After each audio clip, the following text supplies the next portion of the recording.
Hello. So, I'm here today to talk to you more about the thyroid, and to tell you what I wish I had known when I was first diagnosed with Hashimoto's thyroiditis when I was 14. Okay, so let's cut to the chase.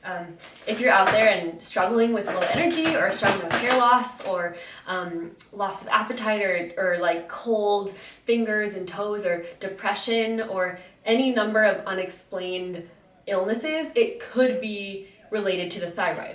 When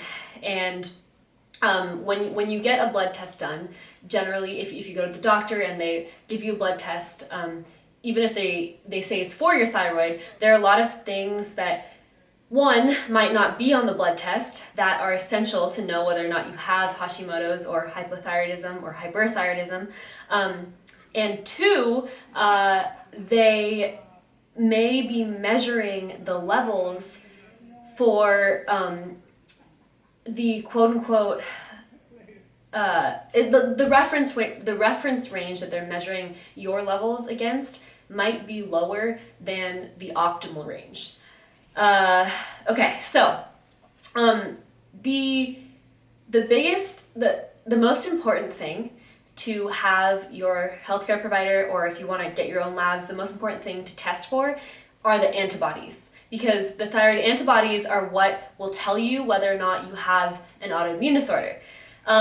It's really common practice to first test for TSH, the thyroid stimulating hormone, before you test for antibodies.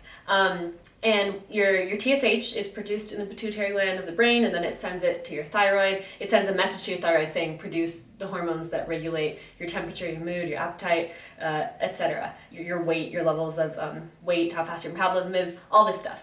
So healthcare providers will often test for that TSH level to see if it's high. And if it's not high, then they'll say, oh, that means that you don't have Hashimoto's. So the reasoning is that like your TSH will be high if your thyroid gland is underproducing hormones, because that'll make the TSH higher because it'll be sending that message out saying produce, and your thyroid won't be responding. However, a lot of times people can have thyroid antibodies, which are like attacking your thyroid. There are cells in your body that are attacking your own thyroid. You can have those antibodies even if your TSH levels are normal. And so Dr. Isabella Wentz is like she's like pioneered so much research around Hashimoto's and thyroid stuff. She's amazing. I'm gonna leave a link in the description to this article by her that kind of like details everything I'm saying. But she says that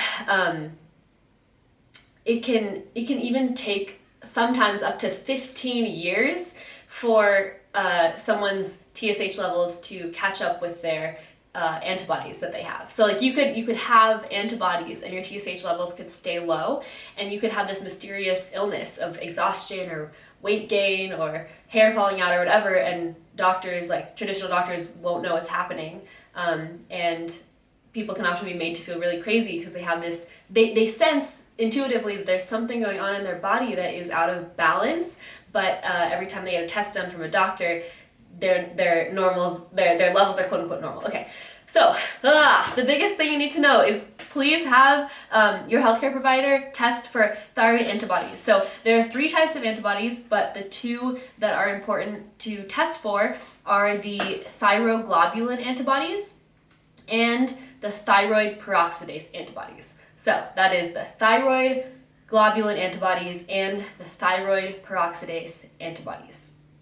Okay, now a friend of mine recently had her thyroid levels tested because she had been like experiencing symptoms, and I just like talked about all this with her on the phone, and it was frustrating because everything fell in the quote unquote normal range. So her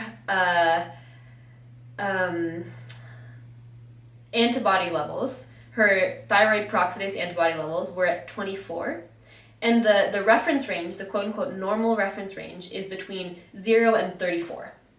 So this is basically saying that if you have like between 0 and 34 cells attacking your thyroid, that's fine, that's normal. But that's not normal, actually, because if you have basically anything above 2 is what Dr. Isabella Wentz says. If you have anything above 2 antibodies against your thyroid in your body, then that is not normal. That's not the sign of like a healthy, functioning thyroid. And that is it can be a marker for Hashimoto. So it's really important that even when your thyroid antibodies are tested and you see the reference range and you see it being normal, know that if you have any antibodies above 2, then you have a like marker for something that could become Hashimoto's or maybe already is. Okay, so that's like super important to know when you're interpreting your own test results. Also, in the whole like article by Dr. Isabella Wentz, there's a thing at the bottom that says the normal reference ranges versus the optimal reference ranges that she uses and that a lot of other integrative health professionals and naturopathic doctors and such are using. And my doctor that I'm seeing is using a similar one. And especially if you're experiencing symptoms, you want all of your levels to fall in the optimal range, not the quote unquote normal standard range. Okay, cool. So we covered thyroid antibodies. That's the most important thing. If you don't remember anything else from this, just remember that your thyroid antibody levels must be checked. It must be checked, both the thyroid peroxidase antibodies and the thyroglobulin antibodies, and that if you have any above 2, then you have something going on in your body with your thyroid. You're not crazy. It's real. It's happening. Okay, so that's that. Yeah, so most thyroid labs will test for T4, thyroxine, free T4, free T3, and reverse T3. And same thing, the reference range for these, it's different than the optimal range. So when it comes to T4 and free T4 and T3 and reverse T3, all of these things, the range that you may see is different than the optimal range. So I would look at the link I'm going to leave and read through those optimal ranges so you know when you're interpreting your chart that even if something falls in quote unquote normal, it's flagged as normal, it might not actually be normal. Yeah, and it's really good to know that. Your body converts T4 to T3. That's another just good thing to know. And so a lot of like the supplements that you'll be given, the prescription things like levothyroxine or Synthroid, they often only contain T4, and it's assumed that your body must convert the T4 to the T3. So if you are choosing to go the route of having some sort of medication for your thyroid, if you can get a compound formula, meaning that it contains T4 and T3, that can be a lot more effective than Synthroid or levothyroxine, because that way, in case your body's not converting very well from T4 to T3, the supplement has both. There's also something called Thyroid Armor and Nature-Throid and a few others, which are like made of usually a pig's or sometimes a cow's thyroid, and contains some other things going on from their body that can be really beneficial. Okay, yeah, so that's a thing to know about. And also, iodine is very related to your thyroid. This is something that is still quite confusing to me, because there's like a tricky relationship with iodine and Hashimoto's. And if you have too much iodine, especially from artificial sources, like just taking a supplement, then it can be detrimental to your thyroid hormone production. But if you don't have enough, then your thyroid won't produce enough hormone. So you need the right amount of iodine, but not too much iodine. So a really good source of iodine is any sea product. So like kelp is really good, whether it's like actual kelp or a kelp supplement. A supplement is okay as long as it's something that is natural and not a chemical that's created in like an iodine form. yeah, so I'm taking a thyroid supplement that has kelp in it, and also iodized sea salt.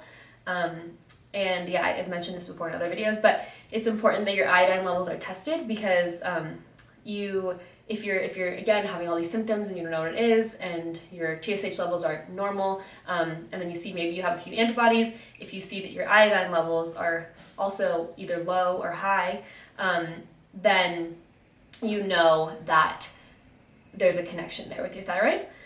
Yeah, okay, so there's so much to say about this, and I could talk about this forever, and I feel like it maybe already got a little confusing, so I'm just gonna basically close it out there and say that the biggest things that you need to know is that if you are going into the doctor with these symptoms and you think it might be related to your thyroid, or if you are getting your own blood tests done and just wanting to interpret them on your own, either way, just know that your thyroid antibodies are a really strong indicator of whether or not you have an autoimmune disorder, and that your TSH can be normal, quote unquote normal, and you can still have an imbalance in your thyroid.